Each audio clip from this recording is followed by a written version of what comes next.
The N1 virus has made thousands of people across the country sick. Many have died, and some worrying that it could grow into a full-blown pandemic.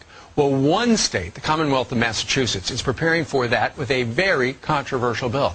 Massachusetts proposing legislation that would allow police to forcefully quarantine residents and even impose martial law without a warrant.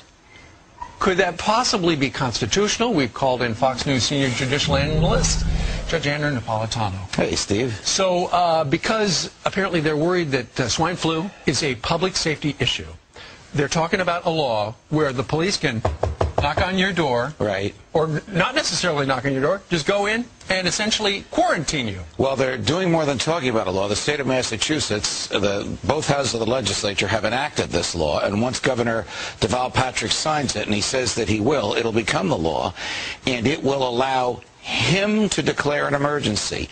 And once he declares an emergency, he can authorize non-healthcare licensed personnel, read that to mean police, sure, to vaccinate people against their will. Now, can they force adults to take vaccination? No. They will incarcerate adults without a trial, without charges, without even a search warrant, who refuse to be vaccinated. This is what the statute authorizes. Right. It also authorizes the statute also authorizes the police to remove children from adults, vaccinate them against the will of the child and the will of the parents. This is so troubling on so many different levels. I mean, first of all, you think, wait a minute, they've got a great big list with everybody who got a flu shot's name on it, and are they going to just have neighbors turn into other neighbors?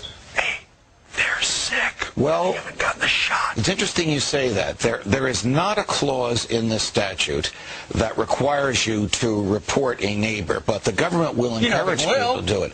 Look, this is the reason why we have federal judges, because federal judges in Massachusetts will have to take this statute and compare it to the Constitution. And the Constitution says the police can't break into your home, right, and the police can't take your children away from you, and parents decide what medication the children get, not the government. Man, the first time, if this were to happen, and the first time some cop goes in and gives some kid a shot, it's going to hit the fan. Yes, it will, and the state of Massachusetts will be sorry it enacted this, because people will revolt against it. All right, Judge Andrew Napolitano, thank you very much. Good to be with you, Steve. Happy birthday to Cavuto. That's exactly right. Happy birthday, Neil.